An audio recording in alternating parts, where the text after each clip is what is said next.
o dia que eu descobri que eu estava em uma seita religiosa e não em uma igreja. Gente, isso aqui é alerta, tá? Eu não sou a favor que as pessoas saiam da igreja por qualquer motivo ou mudem de igreja por qualquer motivo. Mas existem coisas que são toleráveis e coisas que não são toleráveis. Não adianta nós acharmos que temos que olhar só para Jesus e seguir um líder cegamente, sem olhar que a gente pode estar seguindo de repente um líder desviado. Então eu vou aqui contar o meu relato de alguém que descobriu na própria pele o que é estar em uma seita durante 2 anos. Quando eu cheguei nessa igreja, eu estava uns 7 anos afastada. Eu cresci numa igreja pequenininha de bairro e quando eu retornei, eu recebi o convite de ir nessa igreja. Então, quando eu fui, no primeiro momento, fui muito bem recebida. Eles são extremamente atenciosos, eles ficam em cima, te abraçam, aquela coisa toda, enfim. Ficam muito em cima de você, né, para que você seja conquistado, né, com aquela abordagem, né, que geralmente não acontece em outras igrejas, né. Então, ok, tava tudo lindo, maravilhoso, só que tudo mudou quando eu virei membro da igreja. Quando você vira membro, as coisas mudam, né, porque eles tentam te manter ocupado com muita função, para que você fique lá dentro, só, né, vivendo e respirando aquele lugar. Então me colocaram no louvor, me colocaram, eu tava na mídia, vai pros jovens, enfim, 50 milhões de coisas, 50 milhões de programações. Então, tudo começou com muito, muito trabalho.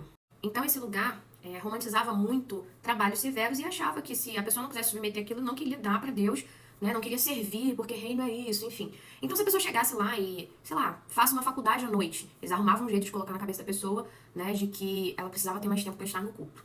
Se a pessoa trabalha de noite, eles arrumavam um jeito de colocar na cabeça da pessoa de que não, você tem que trocar de emprego porque você precisa estar aqui nos cultos, né? E muita gente foi nessa onda, né? E como eu era autônoma, então eu não tinha muito problema em relação ao horário. Mas sempre com discursos valorizando o esforço, né? Porque eu tô sempre aqui, porque nós temos que estar sempre aqui servindo, eu não tiro férias com a minha família, eu não tenho tempo para nada, só vivo aqui em prol do reino, porque reino é isso, ou seja, extremamente severos em relação a esforço, né? E se achavam santos por isso, né? Olha, eu vim aqui, né? Estou aqui independente do que aconteça, com febre, passando mal, então eu escutava, a gente acabava escutando isso o tempo todo, críticas, né? De que eles estavam na igreja passando mal, então a gente tinha que estar também, a gente tinha que estar na igreja lá no dia do aniversário de casamento, enfim, N coisas, nesse sentido, extremamente sem noção. Uma das coisas que rolava lá também era a paternidade espiritual. Então quando eu cheguei lá, as pessoas chamavam, né, chamam até hoje quem tá lá, de pai e mãe, né, essa heresia que eles gostam de propagar naquele lugar. Só que não se resume só em chamar. Realmente os membros desse lugar são extremamente infantis. Então, a primeiro momento, eu notava isso, as pessoas chamando de pai e mãe, mais mãe, porque o pessoal sempre teve uma preferência pela pastora, que sempre tomou a frente de tudo, e o pastor sempre foi mais, né, na dele, sem muita iniciativa de muita coisa. Então, ela sempre teve ali o protagonismo, né, o Deus daquela igreja é a pastora que está lá, né, então, ela se coloca num pedestal com uma falsa humildade, fingindo que não gosta de todo o papalico, de toda a adoração que aquele pessoal faz em relação a ela. Então as pessoas ficavam mãe, mãe, mãe, mãe, mãe, e fazem isso até hoje, pede permissão, e mulheres que acabavam, né, perguntando coisas pessoais e pedindo para que a pastora simplesmente ajudasse ela a decidir coisas que elas deveriam decidir. Então, é normal nesse lugar, é normal até hoje nesse lugar, gente velha, barbada, ficar pedindo permissão, né, simplesmente não conseguir tomar as decisões básicas da sua vida. Então isso era uma coisa que eu não fazia, e eu fui muito criticada por isso, não dava espaço para ficar dando pitaco na minha vida, mas que muita gente fazia e faz até hoje, né? Então eles realmente se achavam pais, né, dos membros, e se acham até hoje. Então, assim que eu comecei, né, a firmar na igreja, né, eu queria aprender, né, queria estudar. Eu sempre gostei muito de ensino da palavra, porque na igreja que eu cresci, né, de bairro pequenininha, tinha escola bíblica dominical, e nesse lugar não tem. Nesse lugar não tem, e seitas, né, geralmente não valorizam o estudo bíblico da palavra. Então, essa igreja não tem escola bíblica dominical, e a pouca pregação que tem também não ensina a palavra. Então, as pessoas que estão lá, elas têm uma falsa sensação de que elas conhecem a Bíblia, porque leem versículos soltos, mas na verdade elas não conhecem nada. Então, quando eu decidi, falei, não, acho que eu quero fazer uma teologia, conversei com ela. Falei, pastor, não me pedi permissão, só comentei. Falei, acho que eu vou fazer uma teologia e tal. Eu fui extremamente criticada.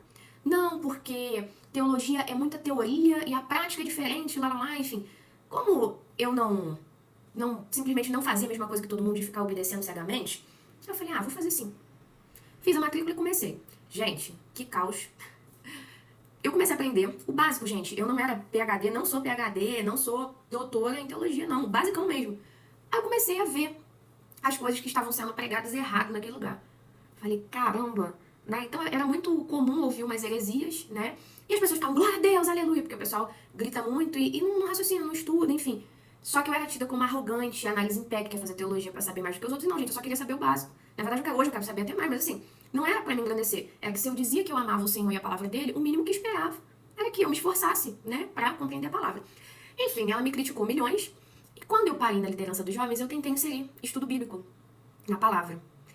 E ela arrumou um jeito muito rápido, né? Porque quando eu entrei na liderança dos jovens, ela estava de resguardo, né? Então ela não estava muito envolvida. Então quando ela voltou e viu que eu estava ensinando a palavra, ela arrumou um jeito muito rápido de cortar tudo aquilo que eu estava fazendo para botar louvor. E uma das coisas que me incomodava muito nesse lugar é a valorização de música, né? Então era 50 milhões de louvores e palavra breve. Né? Ela sempre falava assim, eu quero que cante tantos louvores, ministração, choradeira e palavra breve, breve, breve. E aquilo me matava, gente. E o culto era da mesma forma, né? Muito tempo de louvor e quando chegava na pregação, era um show de horrores.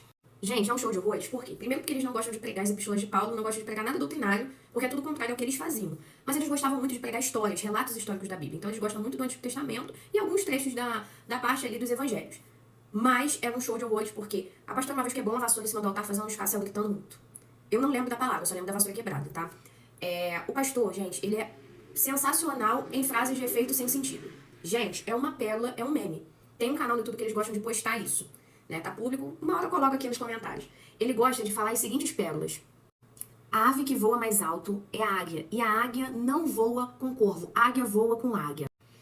Gente, águia não voa nem com águia, e águia não é a ave que voa mais alto. Outra vez esse pastor falou a seguinte questão na pregação da mulher do fluxo de sangue, que ele gosta muito, repete várias vezes. Ele disse que ele cria que Jesus estava com um vestido com uma cauda bem longa, igual de noiva, que por isso que as pessoas pisavam e que ela não conseguiu chegar tão perto. Gente...